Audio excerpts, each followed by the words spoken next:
১৯৮৪ সালের সেই হাড় কাঁপানো শীতের রাতগুলোর কথা ভাবলে আজও আমার শরীর শিউরে ওঠে। তেহরানের কুখ্যাত এভিন কারাগারের একটি নির্জন সেলে আমি তখন মৃত্যুর প্রহর গুনছি। চারদিকে এক অদ্ভুত নিস্তব্ধতা, মাঝে মাঝে অন্য কোনো সেল থেকে ভেসে আসা কয়েদিদের অস্ফুট গোঙানি সেই নীরবতাকে আরও ধারালো করে তুলত। আমি তখন লিম্ফোমায় আক্রান্ত, শরীরটা যন্ত্রণায় ভেঙে আসছিল, কিন্তু চিকিৎসার কোনো নামগন্ধ নেই। ঠিক সেই সময় সাদ্দাম গোসেনের ইরাকি বাহিনী ইরানের শহরগুলোর ওপর শুরু করল নির্বিচার ক্ষেপণাস্ত্র হামলা।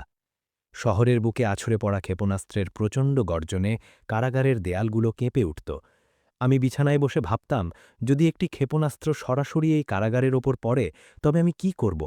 প্রাণ বাঁচাতে কি নিকটস্থ প্রস্থানের দিকে দৌড় দেব? কিন্তু কারারক্ষীরা যদি পলায়নপর কয়েদিদের ওপর নির্বিচারে গুলি চালায়, নাকি বিছানার নিচে ঢুকে ধ্বংসস্তূপ থেকে বাঁচার চেষ্টা করব, নাকি স্রেফ শান্তভাবে শুয়ে থেকে নিয়তিকে মেনে নেব? একদিন সন্ধ্যায় এক কারারক্ষী আমার এই অস্থিরতা লক্ষ্য করলেন। সচরাচর তিনি খুব একটা কথা বলতেন না।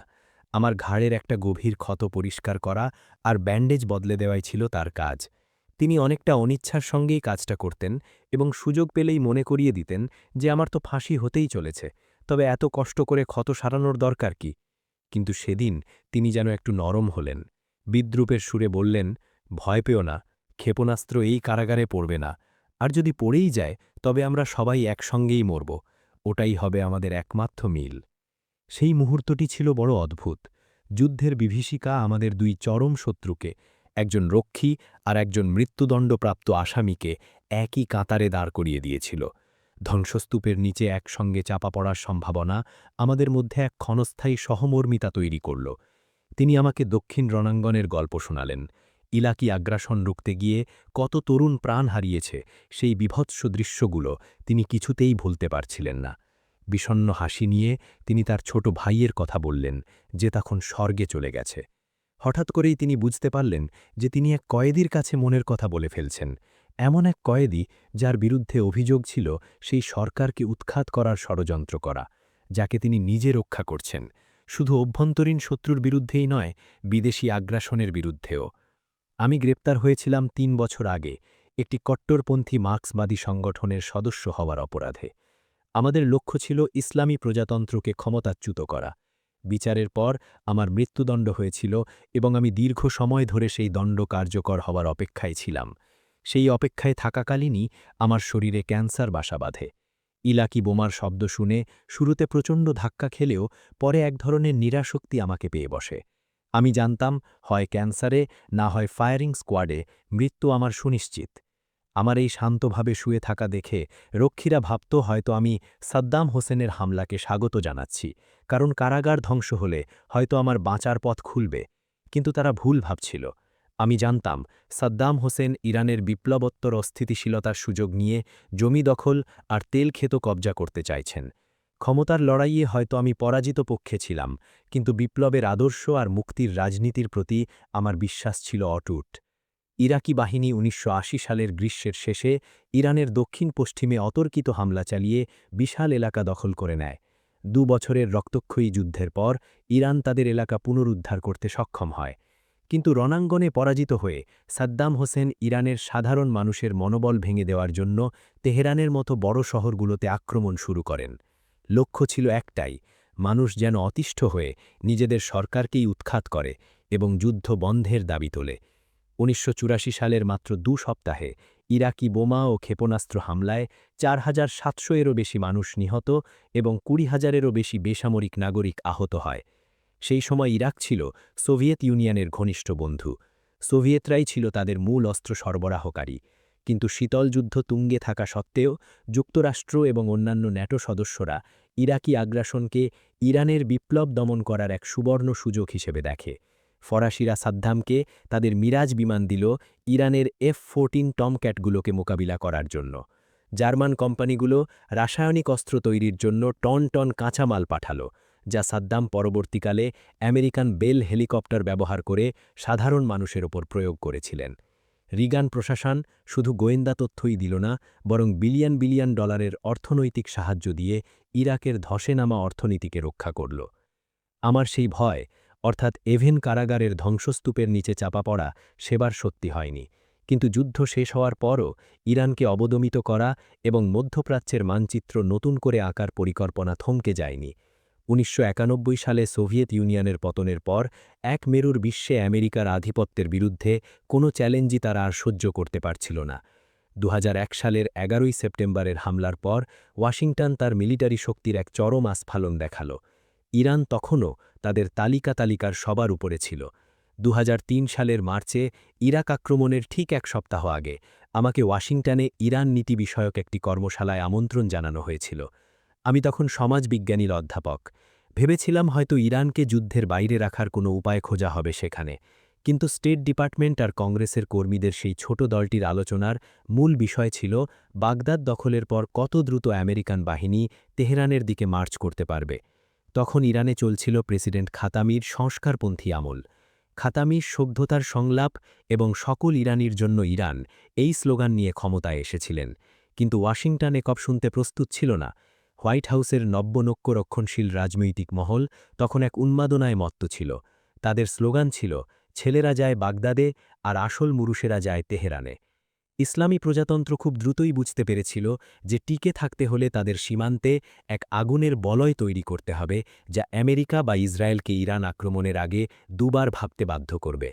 লেবাননের হিজবুল্লাহকে সমর্থন দেওয়া, সিরিয়ার আসাদ সরকারকে টিকিয়ে রাখা বা ফালেস্তিনের পক্ষে দাঁড়ানো, এসবই ছিল ইরানের নিজস্ব নিরাপত্তার অবিচ্ছেদ্য অংশ। যদিও তাদের নব্য সাম্রাজ্যবাদ বিরোধী আইডিওলজিক্যাল অবস্থান ছিল, কিন্তু স্টেট ডিপার্টমেন্টের ইরান ডেস্কের প্রাক্তন পরিচালক হেনরি প্রেক্ট যেমনটা বলেছিলেন, ইসলামী প্রজাতন্ত্রের মূল চালিকা শক্তি ছিল বিদেশে আধিপত্য নয়, বরং দেশে রাজনৈতিক আর অর্থনৈতিক স্বাধীনতা অর্জন। সময় বয়ে গেল। ২০২৫ সালের ২৩ জুন নিউ ইয়র্কের বাড়িতে বসে আমি এক অদ্ভুত অভিজ্ঞতার সম্মুখীন হলাম। আমি খবরে দেখলাম ইসরায়েলি বাহিনী উত্তর তেহরানের এভিন কারাগারে বোমা হামলা করেছে। ৪০ বছর আগে যে ভয় আমাকে তাড়া করত, তা আজ বাস্তবে রূপ নিল।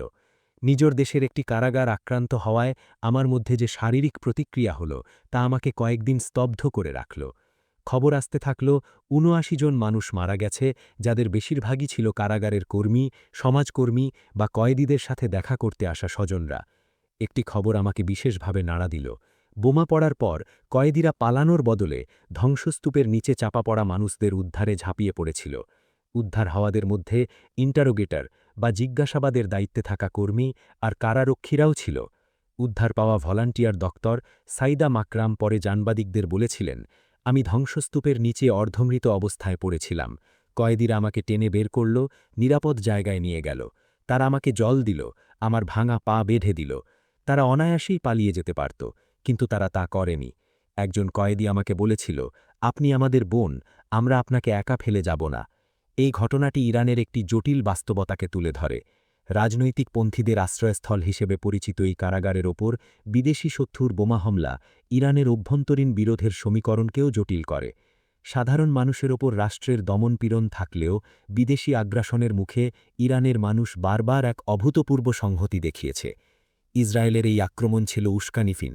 তারা ইরানের শীর্ষ মারমিক সেনাকর্তাদের হত্যা করল এবং পারমাণবিক স্থাপনা ধ্বংস করার লক্ষ্যে ১২ দিন ধরে তেহরান সহ বিভিন্ন শহরে বোমা ও ক্ষেপণাস্ত্র হামলা চালাল। এতে ১,০০০-এরও বেশি মানুষ নিহত হয়। ইসরায়েলের আশা ছিল এই বোমাবর্ষণের ফলে ইরানের সাধারণ মানুষ ক্রুদ্ধ হয়ে ইসলামী প্রজাতন্ত্রকে উৎখাত করবে, কিন্তু ফলাফল হল উল্টো। ইরান সরকার এক বিশাল প্রত্যাক্রমণের আয়োজন করে এবং ইসরায়েলের তথাকথিত অভেদ্য আয়রন ডোম ভেদ করে তাদের শহরে ক্ষেপণাস্ত্র বর্ষণ করে। ৪০ বছর আগে সাদ্দাম হোসেন যখন ইরান আক্রমণ করেছিলেন, তখন বিশ্বের সব বড় শক্তি তার পেছনে দাঁড়িয়েছিল। আর এবার ইসরায়েলকে দায়িত্ব দেওয়া হয়েছে ইরানের বিরুদ্ধে সেই নোংরা কাজগুলো সম্পন্ন করার জন্য। দীর্ঘ ৩০ বছর ধরে ইসরায়েলি নেতৃত্ব দাবি করে আসছে যে ইরান পারমাণবিক বোমা তৈরির খুব কাছাকাছি পৌঁছে গেছে। ১৯৯২ সালে বেঞ্জামিন নেতানিয়াহু যখন নেসেটে সাধারণ সদস্য ছিলেন, তখনই তিনি সতর্ক করেছিলেন যে তেহরান কয়েক বছরের মধ্যেই পারমাণবিক বোমা হাতে পাবে। ২০১২ সালে জাতিসংঘ সাধারণ অধিবেশনে তিনি সেই বিখ্যাত কার্টুন সদৃশ গ্রাফ নিয়ে হাজির হলেন, যেখানে দেখানো হয়েছিল ইরান পারমাণবিক সক্ষমতা অর্জনের একেবারে শেষ পর্যায়ে আছে। ইসরায়েলের এই হামলা কয়েক দশক ধরে পরিকল্পিত ছিল। একইভাবে ইরানের পাল্টা জবাবও ছিল সুপরিকল্পিত।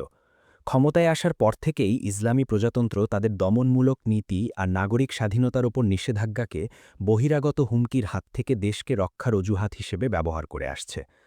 পশ্চিমা পর্যবেক্ষকরা ইরানের এই নিরাপত্তাকেন্দ্রিক রাষ্ট্রব্যবস্থাকে প্রায়শই সুপ্রিম লিডার আয়াতুল্লাহ খামেনেইর ক্রনিক প্যারানয়া বা অহেতুক ভীতি হিসেবে আখ্যা দেন। কিন্তু গত কয়েক দশক ধরে ইরানের ভেতরে ইসরায়েলের অন্তর্ঘাত, গুপ্তহত্যা, সাইবার হামলা আর গুপ্তচর বৃত্তির দিকে তাকালে এই ভীতিকে কি আসলেই অহেতুক বলা যায়?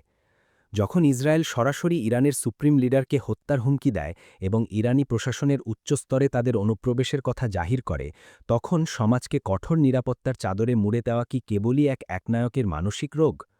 পশ্চিমা সংবাদমাধ্যমগুলো বারবার এই নিরাপত্তামূলক কড়াকড়িকে প্যারানয়া হিসেবে দেখিয়ে নিজেদের ভূমিকার কথা এড়িয়ে যেতে চায়। ইসরায়েলের এই হামলার ঠিক একদিন আগে আন্তর্জাতিক পারমাণবিক শক্তি সংস্থা আইএইএ ভিয়েনায় এক জরুরি বৈঠক ডেকেছিল। সেখানে দাবি করা হয়েছিল ইরান পারমাণবিক নিরস্ত্রীকরণ চুক্তির শর্ত ভঙ্গ করছে। কিন্তু অবাক করার মতো বিষয় হল সেই রিপোর্টে কোনো নতুন তথ্য ছিল না। তারা ২০ বছর আগে ঘটে যাওয়া কিছু ঘটনার জের ধরে ইরানের সদিচ্ছা নিয়ে প্রশ্ন তুলছিল। অথচ খোদ আইএইএ প্রধান রাফায়েল গ্রোসি স্বীকার করেছিলেন যে ইরানের অস্ত্র তৈরির কোনো প্রমাণ পাওয়া যায়নি। আসলে সেই বৈঠকটি ছিল স্রেফ একটি নাটক। বৈঠকের আগেই ইসরায়েল তার মিত্রদের জানিয়ে দিয়েছিল যে তারা ইরানে হামলা চালাতে যাচ্ছে। আমেরিকা আর ইউরোপ সবুজ সংকেত দিয়ে রেখেছিল।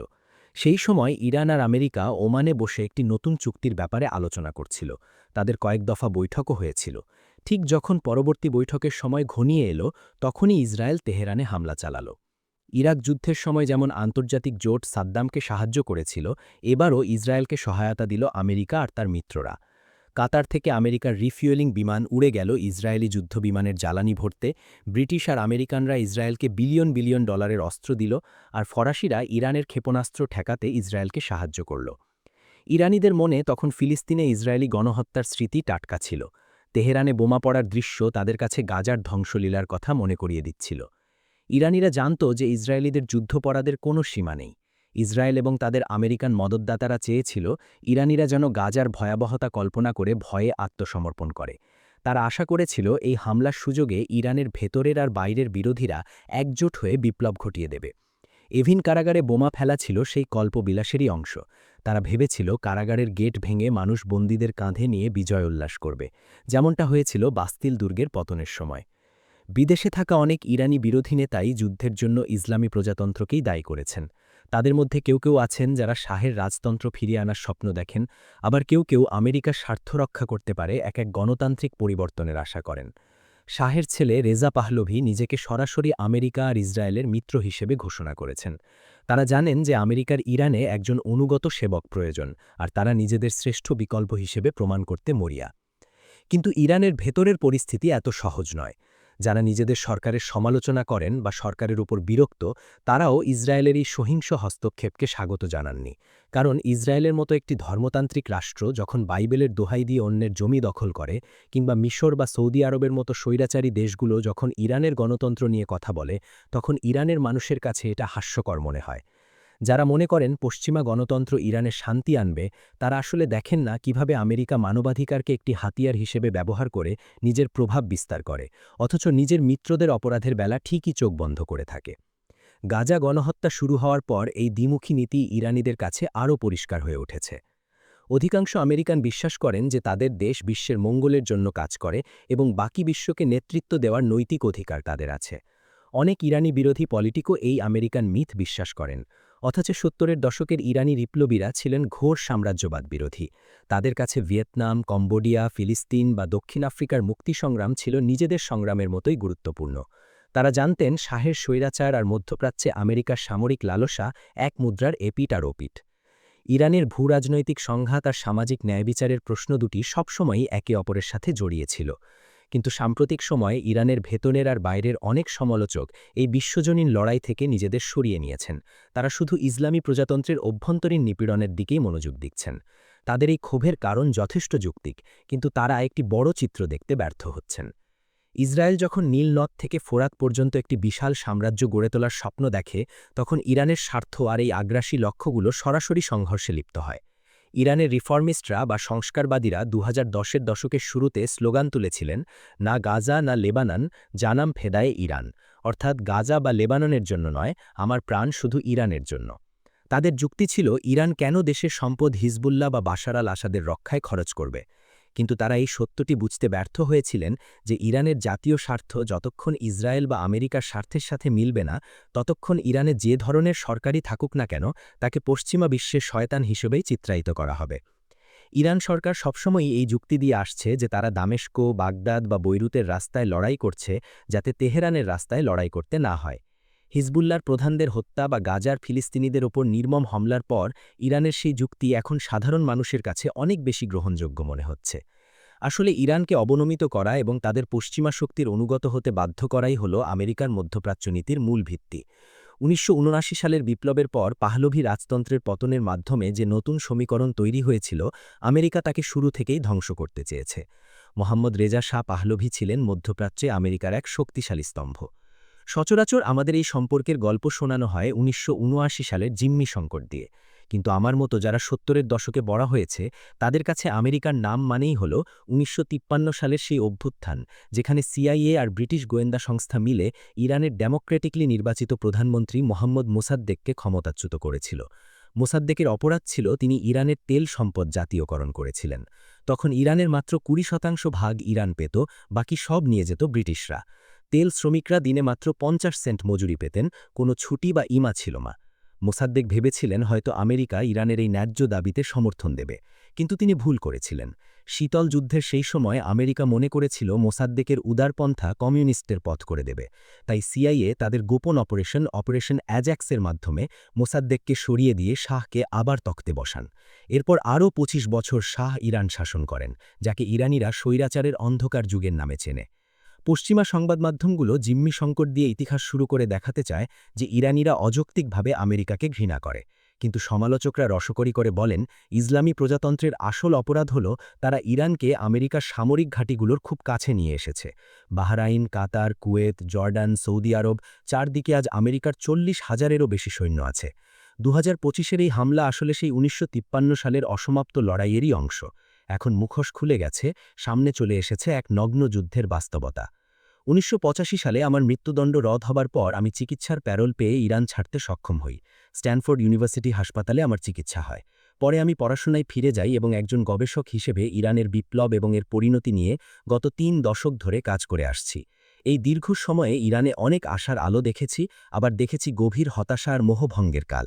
৮ বছরের রক্তক্ষয়ী যুদ্ধ, হাজার হাজার মানুষের ফাঁসি, সংস্কার আর দমনের চক্রাকার খেলা সবই ইরানের ইতিহাসের অংশ। অন্যদিকে আমেরিকাও গত কয়েক দশকে ৮ জন প্রেসিডেন্ট দেখেছে। রেগান থেকে শুরু করে ট্রাম্প বা বাইডেন, সবার ইরান নীতিতেই ঘুরে ফিরে এসেছে সেই একই স্যাংশন বা নিষেধাজ্ঞা আর রেজিম চেঞ্জের আকাঙ্ক্ষা। এমনকি কোনো পরমাণু চুক্তি হলেও পরের প্রেসিডেন্ট এসে তা ছিঁড়ে ফেলেন। গাজা যুদ্ধের ভয়াবহতা আজ সারা বিশ্বের বিবেককে নাড়া দিয়েছে। লক্ষ লক্ষ মানুষ ইসরায়েলি নৃশংসতার বিরুদ্ধে রাস্তায় নামছে। তবুও এক ধরনের উদাসীনতা আমাদের গ্রাস করছে। হারিকেন, বন্যা কিংবা গণহত্যা সবই যেন আজকের দিনে স্বাভাবিক ঘটনা হয়ে দাঁড়িয়েছে। কোনো জবাবদিহিতা নেই। ২০১৬ সালে ট্রাম্প বলেছিলেন তিনি নিউ ইয়র্কের 5th অ্যাভিনিউতে দাঁড়িয়ে কাউকে গুলি করলেও তার ভোটার কমবে না। এই যে নগ্ন ক্ষমতার আস্ফালন, যেখানে নিয়মকানুন বা দায়বদ্ধতার কোনো তোয়াক্কা নেই, এটাই আমাদের সময়ের নতুন সংকট। বড় বড় রাষ্ট্রগুলো প্রোগ্রেস বা উন্নতির দোহাই দিয়ে একের পর এক ধ্বংসলীলা চালিয়ে যাচ্ছে। সাম্রাজ্যবাদের সেই পুরনো যুক্তি, তোমাকে মুক্ত করার জন্য আমাদের তোমাকে দমন করতে হবে, এখনও সমানভাবে কার্যকর। আমার এই প্রবন্ধ সংগ্রহটি সেই ইতিহাসের দলিল। প্রতিটি মুহূর্তে রাজনৈতিক নেতারা যেসব সিদ্ধান্ত নিয়েছেন তা কিভাবে যুদ্ধের দিকে, অন্যায়ের দিকে আমাদের ঠেলে দিয়েছে তা এখানে তুলে ধরার চেষ্টা করেছি। পর্দার পেছনের সেই জঘন্য বাস্তবতাগুলো এখন মানুষের সামনে উন্মোচিত। হয়তো এই লেখাগুলো যখন মানুষের হাতে পৌঁছাবে তখন পৃথিবীটা আরও বদলে যাবে। হয়তো ইরান আর আমেরিকার মধ্যে কোনো বড় চুক্তি হবে, অথবা শুরু হয়ে যাবে এক ভয়াবহ মহাযুদ্ধ যা পুরো মধ্যপ্রাচ্যকে জ্বালিয়ে দেবে। তবুও আমাদের এই অনিশ্চয়তার মধ্যেই লিখে যেতে হয়। ইতালীয় মার্ক্সবাদী আন্তোনিও গ্রামশির সেই কথাটি মনে পড়ে, বুদ্ধিবৃত্তিক নৈরাশ্যবাদ আর ইচ্ছাশক্তির আশাবাদ। ক্ষমতাবানরা ততক্ষণই শক্তিশালী যতক্ষণ তাদের কাজের বৈধতা নিয়ে প্রশ্ন তোলা না হয়। এই গল্পের প্রথম পরিচ্ছেদটি শেষ করার আগে আসুন আমরা একটু তলিয়ে দেখি সেই ইসলামী প্রজাতন্ত্রের সেই বিচিত্র রাজনৈতিক ব্যবস্থার দিকে। এটি আসলে ধর্মতন্ত্র, স্বৈরাচারী প্রতিষ্ঠান আর নির্বাচনী রাজনীতির এক অদ্ভুত মিশ্রণ। পশ্চিমা সংবাদমাধ্যম প্রায়ই ইরানের নির্বাচনকে তামাশা বলে উড়িয়ে দেয়, কিন্তু গত 4 দশকে ইরানের শাসক গোষ্ঠীর ভেতরের দলাদলি আর আদর্শিক লড়াই প্রমাণ করেছে যে তারা মোটেই কোনো পাথরে বা একমুখী শক্তি নয়। ইরানের সাধারণ মানুষ যখন ভোট দিতে যায়, তারা আসলে তাদের নাগরিক অধিকার আর আত্মনিয়ন্ত্রণের দাবির কথাটিই বারবার মনে করিয়ে দিতে চায়। ধর্মতান্ত্রিক অনুশাসন আর প্রজাতান্ত্রিক আকাঙ্ক্ষার মধ্যে এই যে সংঘাত, এটাই হলো বিপ্লবোত্তর ইরানের মূল চালিকা শক্তি। ২০০৫ সালের জুন মাসের কথা ধরা যাক। যখন মাহমুদ আহমেদিনেজাদ ইরানের প্রেসিডেন্ট হিসেবে নির্বাচিত হলেন, তখন সারা বিশ্ব অবাক হয়ে গিয়েছিল। সবাই ভেবেছিল প্রেসিডেন্ট খাতামির সেই সংস্কারবাদী হাওয়া ইরানে এক চিরস্থায়ী পরিবর্তন এনে দিয়েছে। কিন্তু সংস্কারবাদীরা সাধারণ মানুষের অর্থনৈতিক কষ্ট বুঝতে ভুল করেছিলেন।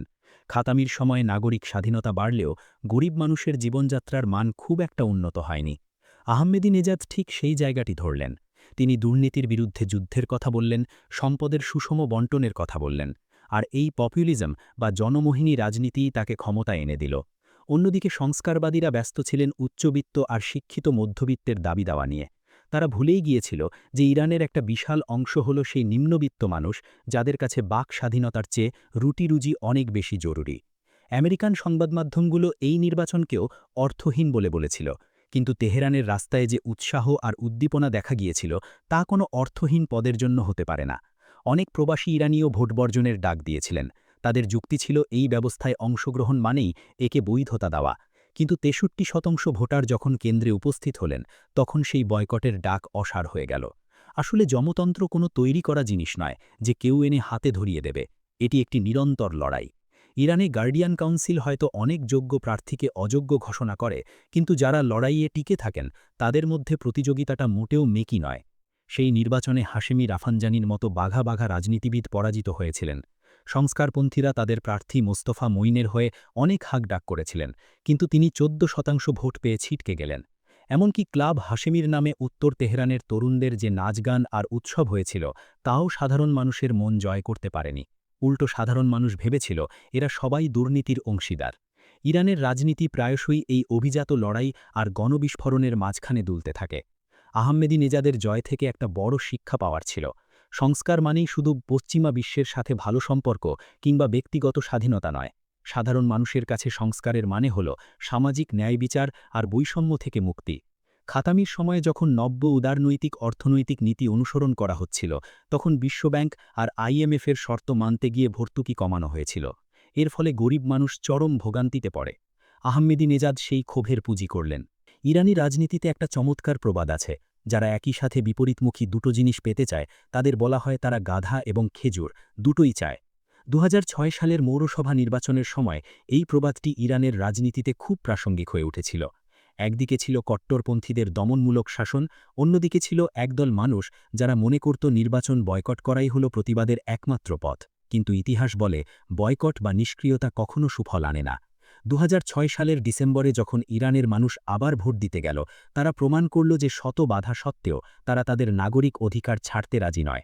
৬০% মানুষ কেন্দ্রে হাজির হল। তারা দেখাতে চেয়েছিল যে গণতন্ত্র কোনো বাইরের দেশ থেকে আমদানি করা পণ্য নয়, বরং এটি একটি নিরন্তর লড়াই যা তারা নিজেরা লড়তে চায়। আমেরিকার বুশ প্রশাসন সেই নির্বাচনকেও তামাশা বলে উড়িয়ে দিয়েছিল, কারণ তাদের কাছে গণতন্ত্র মানেই হল আমেরিকার অনুগত হওয়া। কিন্তু তেহরানের রাস্তায় যে উৎসবমুখর পরিবেশ তৈরি হয়েছিল, তা কি স্রেফ মিকি হতে পারে?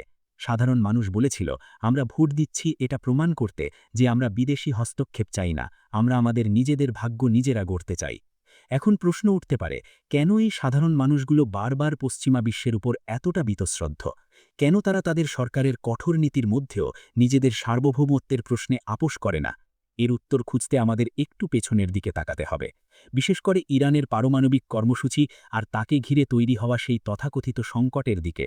পশ্চিমা সংবাদমাধ্যম কয়েক দশক ধরে আমাদের বিশ্বাস করিয়েছে যে ইরান পারমাণবিক বোমা বানিয়ে পুরো বিশ্বকে ধ্বংস করে দেবে, কিন্তু ইতিহাসের পাতা উল্টালে এক অদ্ভুত তথ্য বেরিয়ে আসে। জানেন কি, ৭০-এর দশকে যখন ইরানের ক্ষমতায় আমেরিকার বন্ধু শাহ পাহলভি ছিলেন, তখন খোদ আমেরিকার ফোর্ড প্রশাসনই ইরানকে ২৩টি পারমাণবিক চুল্লি তৈরির জন্য উৎসাহিত করেছিল। হেনরি কিসিঞ্জার তখন যুক্তি দিয়েছিলেন যে ইরানের অর্থনৈতিক উন্নতির জন্য পারমাণবিক বিদ্যুৎ অপরিহার্য। সেই সময় তো ইরানের তেল সম্পদ আরও বেশি ছিল, তাহলে তখন কেন পারমাণবিক শক্তিকে বিপজ্জনক মনে করা হয়নি? আসলে সমস্যাটা পারমাণবিক শক্তি নয়, সমস্যাটা হলো ক্ষমতার ভারসাম্য। ১৯৭৯ সালের বিপ্লবের পর যখন ইরান আমেরিকার হাতের পুতুল থাকতে অস্বীকার করল, তখনই তাদের পারমাণবিক অধিকার কেড়ে নেওয়ার চেষ্টা শুরু হল। একেই ইরান সরকার বলে পারমাণবিক বর্ণাপাত। এই যে পশ্চিমীদের দ্বিমুখী নীতি, তার সবচেয়ে ভয়াবহ উদাহরণ হল সাদ্দাম হোসেনের বিচার। আপনারা সবাই জানেন, সাদ্দাম হোসেনকে ফাঁসিতে ঝোলানো হয়েছিল। কিন্তু তার বিচারে ১২টি অভিযোগের মধ্যে ইরানের বিরুদ্ধে তার চালানো ৮ বছরের ভয়াবহ যুদ্ধ আর রাসায়নিক অস্ত্র ব্যবহারের কথা একটি বারও তোলা হয়নি। কেন? কারণ সেই সময় সাদ্দামকে রাসায়নিক অস্ত্র তৈরির কাঁচামাল সরবরাহ করেছিল জার্মানি আর ফ্রান্সের মতো দেশগুলো।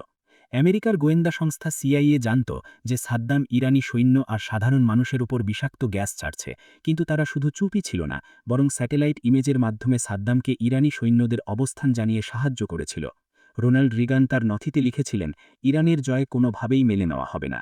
আজ যখন সেই একই পশ্চিমী নেতারা মানবাধিকারের দোহাই দিয়ে ইরানের উপর নিষেধাজ্ঞা দেয়, তখন সাধারণ ইরানিদের কাছে তা স্রেফ রাসায়নিক ভণ্ডামি ছাড়া আর কিছুই মনে হয় না।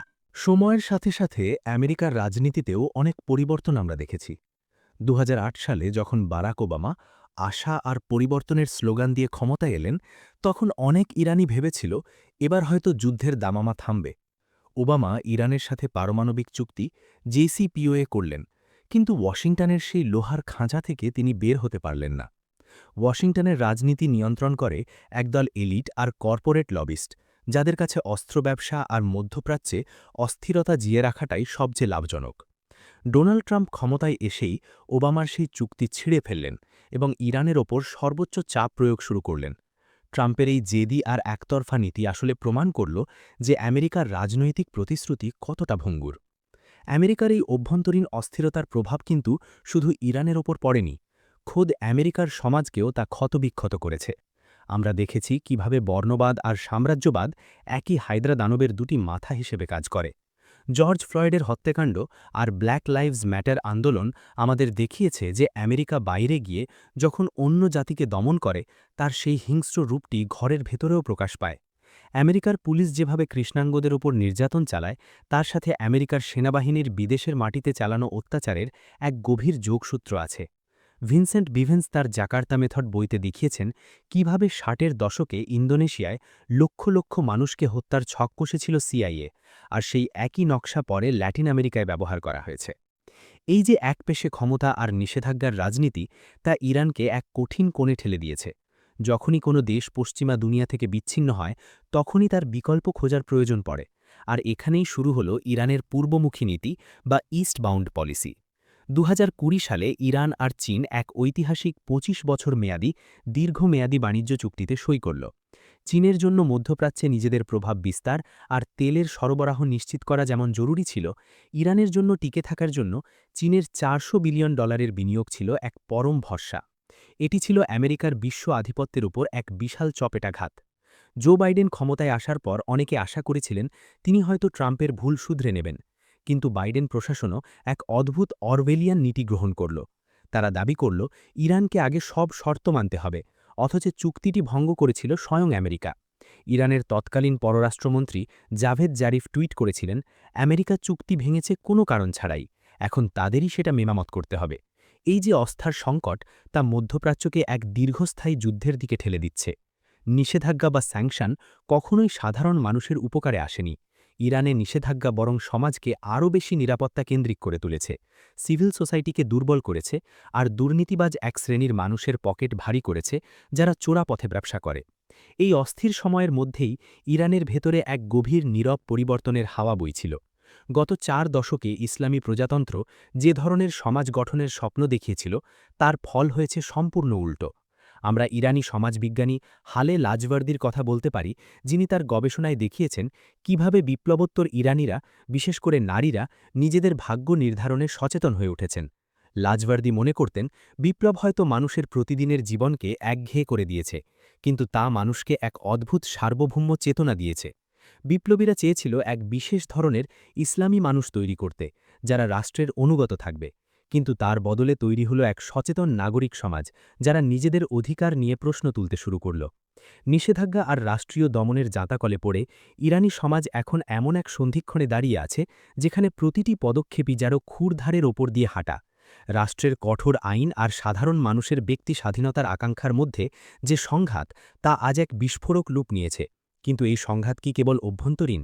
না। আমরা দেখেছি কিভাবে ইরানের প্রতিটি আন্দোলনকে বিদেশি শক্তিরা নিজেদের ভূ রাজনৈতিক স্বার্থে ব্যবহার করতে চায়। এই জটিল সম্পর্কের সমীকরণগুলো বুঝতে হলে আমাদের দেখতে হবে আমেরিকার ভেতরের রাজনীতির সেই নোংরা খেলাও।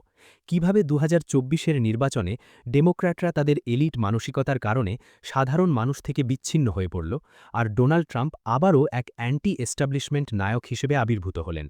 ডেমোক্র্যাটরা মনে করেছিল শুধু ট্রাম্পকে কনভিক্টেড ফেলন বা অপরাধী বলে গালি দিলেই কাজ হবে, কিন্তু তারা ভুলে গিয়েছিল যে সাধারণ মানুষের কাছে তাদের নিজেদের কর্পোরেট দালালি আর গাজা যুদ্ধের মতো গণহত্যায় সমর্থন দেওয়াটাও সমান অপরাধ। এই যে আন্তর্জাতিক রাজনীতি আর অভ্যন্তরীণ ন্যায় বিচারের লড়াই, এ দুটোকে বিচ্ছিন্ন করে দেখার কোনো উপায় নেই। আমরা দেখেছিলাম কিভাবে ইরানের নারীরা রাষ্ট্রের কঠোর অনুশাসনের মধ্যেও নিজেদের এক অদম্য পরিচয় গড়ে তুলেছেন, কিভাবে নারী জীবন স্বাধীনতার স্লোগান তেহরানের রাজপথ থেকে ছড়িয়ে পড়েছিল পুরো বিশ্বে।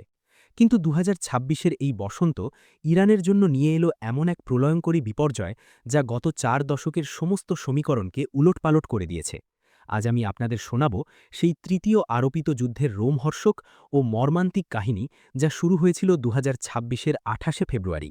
২০২৬-এর সেই ফেব্রুয়ারি মাসটি ছিল ইরানিদের জন্য চরম অনিশ্চয়তার। দেশের অর্থনীতি তখন ভেঙে পড়েছে, রিয়ালের মান ইতিহাসের সর্বনিম্ন পর্যায়ে ঠেকেছে। আমেরিকার ট্রেজারি সেক্রেটারি স্কট বেসেন্ট তখন গর্ব করে বলছেন যে ওয়াশিংটন পরিকল্পিতভাবে ইরানের ডলারের সংকট তৈরি করেছে, যাতে সাধারণ মানুষ অতিষ্ঠ হয়ে রাস্তায় নেমে আসে। একটু ভাবুন, একটি দেশের কোষাধ্যক্ষ প্রকাশ্যে স্বীকার করছেন যে তারা ইচ্ছাকৃতভাবে কোটি কোটি সাধারণ মানুষের জীবন দুর্বিষহ করে তুলছেন, আর এটিকে তিনি কূটনৈতিক কৌশল বলে চালিয়ে দিচ্ছেন। এই নির্লজ্জতার নামই আজকের পৃথিবীতে গণতন্ত্রের রক্ষা। ঠিক এই পরিস্থিতিতেই এক অদ্ভুত আশার আলো দেখা দিয়েছিল। ইরান আর আমেরিকা তখন ওমানের মাস্কাটে এক পরমাণু চুক্তির চূড়ান্ত পর্যায়ে পৌঁছেছিল। ওমানের পররাষ্ট্রমন্ত্রী বাদার আল বুসাইদি ঘোষণা করলেন যে শান্তি এখন হাতের নাগালে। কিন্তু ইতিহাস আমাদের বারবার শিখিয়েছে যে যখন আলোচনার টেবিলে শান্তির সম্ভাবনা দেখা যায়, তখনই কোথাও না কোথাও যুদ্ধের দামামা বেজে ওঠে। পর্দার পেছনে সেই মুহূর্তেই তৈরি হচ্ছিল এক ভয়াবহ ষড়যন্ত্র। ২৮শে ফেব্রুয়ারি শনিবার ইরানের কর্মদিবসের প্রথম দিন, সকাল ৯:৪৫। তেহরানের মানুষ যখন দৈনন্দিন কাজে ব্যস্ত, বাচ্চারা স্কুলের পথে, মায়েরা বাজারের ব্যাগ হাঁপে, ঠিক সেই সময় আকাশ চিরে নেমে এলো মৃত্যু। প্রেসিডেন্ট ডোনাল্ড ট্রাম্প তার মার এ লাগো রিসর্ট থেকে, হ্যাঁ, ফ্লোরিডার সেই বিলাসবহুল গল্ফ রিসর্ট থেকে অপারেশন এপিক ফিউরি শুরু করার নির্দেশ দিলেন, আর ইসরায়েল এর নাম দিল অপারেশন রোয়ারিং লায়ন। ইসরায়েলের বিমানবাহিনীর ২০০টি যুদ্ধবিমান একসাথে উড়ে গিয়ে ইরানের ৫০০টি সামরিক ও সরকারি লক্ষ্যবস্তুতে আঘাত হানল। এটি ছিল ইসরায়েলি বিমানবাহিনীর ইতিহাসের বৃহত্তম আক্রমণ। সেই আক্রমণের প্রধান লক্ষ্য ছিল তেহরানের পাস্তুর স্ট্রিট এলাকা, যেখানে ইরানের সুপ্রিম লিডার আয়াতুল্লাহ খামেনেই সচরাচর বসবাস করতেন। মাত্র কয়েক সেকেন্ডের ব্যবধানে ৭টি মিসাইল খামেনেইর বাসভবন আর দপ্তর ধূলিসাৎ করে দেয়। কয়েক ঘণ্টা পর খবর এলো আলী খামেনেই আর বেঁচে নেই, তার সাথে তার মেয়ে, জামাতা আর ছোট্ট নাতিও নিহত হয়েছেন। আমি এখানে একটু থামতে চাই। খামেনেইর রাজনীতির সাথে আমার বা আপনার একমত না হওয়ার অধিকার আছে, কিন্তু একটি পরিবারের এভাবে নিশ্চিহ্ন হয়ে যাওয়া, একজন বৃদ্ধ মানুষের সাথে তার মেয়ে আর নাতির মৃত্যু, এটি কোনো কৌশলগত বিজয় নয়, এটি একটি মানবিক ট্র্যাজেডি। ইরান সরকার এক নিদারুণ স্তব্ধতায় ৪৪ দিনের জাতীয় শোক ঘোষণা করল, কিন্তু যুদ্ধের ভয়াবহতা তখন কেবল শুরু মাত্র। একই সাথে শুরু হলো এক নজিরবিদৃশ সাইবার যুদ্ধ। ইসরায়েলি হ্যাকাররা ইরানের ৫০ লক্ষেরও বেশি মানুষের ফোনে থাকা ধর্মীয় অ্যাপ বাদে সাবা হ্যাক করে বার্তা পাঠাতে শুরু করল, সাহায্য পৌঁছে গেছে, এবার হিসেব নেওয়ার সময়। ভাবুন একবার, আপনার নামাজের সময়সূচি দেখার অ্যাপটি হঠাৎ একদিন মারক সামরিক প্রোপাগ্যান্ডার হাতিয়ার হয়ে যেতে পারে। এটি কেবল প্রযুক্তির অপব্যবহার নয়, এটি মানুষের ধর্মবিশ্বাসকে অস্ত্র হিসেবে ব্যবহার করার এক নতুন মাত্রার নৃশংসতা। পুরো ইরানের ইন্টারনেট সংযোগ প্রায় ৯৬ থেকে ৯৯% বিচ্ছিন্ন হয়ে যায়। পুরো দেশ ডুবে যায় এক ডিজিটাল অন্ধকারে। সবচেয়ে বেদনাদায়ক দৃশ্য ছিল দক্ষিণাঞ্চলীয় শহর মিনাবের একটি বালিকা প্রাথমিক বিদ্যালয়। সেখানে একটি মিসাইল আছড়ে পড়লে ১৮০ জন নিরপরাধ শিশু প্রাণ হারায়। ১৮০ জন শিশু, তাদের প্রত্যেকেরই একটি করে নাম ছিল, প্রত্যেকেরই একটি করে পরিবার ছিল, প্রত্যেকে সেদিন সকালে বাড়ি থেকে বেরিয়েছিল বই কাঁথা নিয়ে। নিউ ইয়র্ক টাইমসের অনুসন্ধানে জানা যায় যে হামলাটি চালিয়েছিল আমেরিকান বাহিনী, যদিও ইসরায়েল এর দায় নিতে অস্বীকার করেছিল। এখানে একটি প্রশ্ন আমার মাথায় ঘুরে ঘুরে আসে। যখন কোনো সন্ত্রাসবাদী সংগঠন নিরীহ শিশুদের হত্যা করে তখন পুরো পশ্চিমা দুনিয়া একযোগে তার নিন্দা করে, কিন্তু যখন একটি রাষ্ট্র একই কাজ করে তখন তাকে বলা হয় কোলাটেরাল ড্যামেজ। এই ভাষার তফাৎটাই আমাদের বলে দেয় কার জীবন আমাদের কাছে গণনাযোগ্য আর কার জীবন নয়। ইরান এই আক্রমণের মুখে দিশেহারা হয়ে পড়েনি। কয়েক ঘণ্টার মধ্যেই তারা শুরু করল অপারেশন ট্রু প্রমিস 4। ৫ শতাধিক ব্যালিস্টিক ক্ষেপণাস্ত্র আর ২,০০০-এরও বেশি ড্রোন নিয়ে ইরান ঝাঁপিয়ে পড়ল মধ্যপ্রাচ্যে থাকা আমেরিকার সামরিক ঘাঁটিগুলোর ওপর। বাহরাইনে আমেরিকার 5th ফ্লিটের সদর দপ্তর, কাতারের আল উদেদ বিমান ঘাঁটি, কুয়েত বিমানবন্দর আর দুবাইয়ের আকাশচুম্বী দালানগুলোর পাশ দিয়ে উড়ে যাওয়া ড্রোনের দৃশ্য সারা বিশ্বকে আতঙ্কিত করে তুলল। কুয়েতে একটি আমেরিকান ঘাঁটিতে ইরানের ক্ষেপণাস্ত্র হামলায় ৬ জন আমেরিকান সেনা নিহত হন। প্রতিটি যুদ্ধেই দুই পক্ষেরই সন্তান মরে, প্রতিটি পক্ষেরই মায়েরা কাঁদে, কিন্তু সেই কান্নার কথা আমাদের পত্রিকার পাতায় কখনো এক জায়গা পায় না। সমুদ্রের যুদ্ধেও শুরু হলো এক ভয়াবহ তাণ্ডব। ইরান ঘোষণা করল যে তারা হরমুজ প্রণালী বন্ধ করে দিয়েছে। বিশ্বের মোট জ্বালানি তেলের ৩০% যাতায়াত করে এই প্রণালী দিয়ে, ফলে মুহূর্তের মধ্যে তেলের দাম ব্যারেল প্রতি $৮২ থেকে বেড়ে $৯২ গিয়ে ঠেকল। ঢাকা, জাকার্তা, কায়রো বা নাইরোবির সেই লক্ষ লক্ষ মানুষের কথা একটু ভাবুন, যারা ইরান ইসরায়েল দ্বন্দ্বের সাথে কোনোভাবেই যুক্ত নন, কিন্তু যাদের রান্নাঘরে জ্বালানির দাম বেড়ে যাওয়ায় সন্ধ্যার রান্নাটুকু হয়তো আর হয়ে উঠছে না। যুদ্ধের ক্ষতি সবসময় সীমান্তের মধ্যে আটকে থাকে না, সে ছড়িয়ে পড়ে সারা দুনিয়ার দরিদ্র মানুষের থালায়। সমুদ্রের গভীরে শ্রীলঙ্কার উপকূলে আমেরিকার একটি সাবমেরিন ইরানের যুদ্ধজাহাজ আইরিস বেনাকে টর্পেডো মেরে ডুবিয়ে দিল, যেখানে ৮৭ জন ইরানি নাবিক সলিল সমাধি লাভ করেন। সমুদ্রের গভীরে হারিয়ে যাওয়া এই ৮৭ জন মানুষের কথা কটি পত্রিকার শিরোনামে জায়গা পেয়েছে। তারাও কারো ছেলে ছিলেন, কারো স্বামী ছিলেন, কারো বাবা ছিলেন, কিন্তু যুদ্ধের হিসাবে তারা স্রেফ একটি সংখ্যা। এই ডামাডোলের মধ্যে ইসরায়েল ৩ মার্চ লেবাননে স্থল অভিযান শুরু করল। হিজবুল্লার প্রধানদের হত্যার প্রতিশোধ নিতে তারাও ইসরায়েলের হাইফা আর তেল আবিবে ক্ষেপণাস্ত্র বর্ষণ শুরু করে। লেবাননের সীমান্ত দিয়ে কয়েক হাজার মানুষ বাস্তুচ্যুত হয়ে পালিয়ে যেতে শুরু করল। একটি পরিচিত দৃশ্য।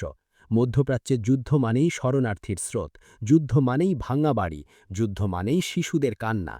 অন্যদিকে প্রেসিডেন্ট ট্রাম্প ইরানের পশ্চিম সীমান্তে থাকা কুর্দি বিদ্রোহী গোষ্ঠীগুলোকে সরাসরি বিমান সহায়তা আর অস্ত্রের প্রতিশ্রুতি দিলেন, যাতে তারা ইরানের ভেতরে বিদ্রোহ শুরু করতে পারে।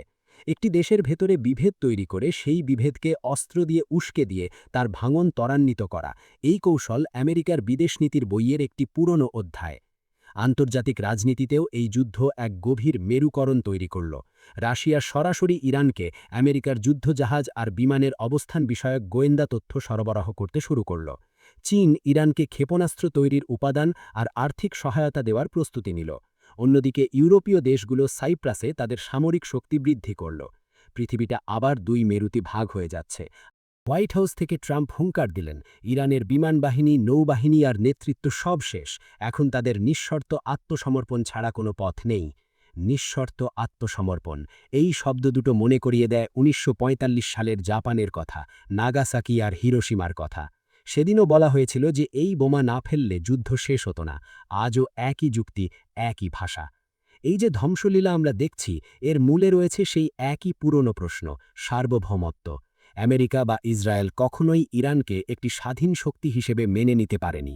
তারা চায় ইরান হোক তাদের এক অনুগত রাষ্ট্র, যেমনটা ছিল ১৯৫৩ সালের অভ্যুত্থানের পর শাহের আমলে।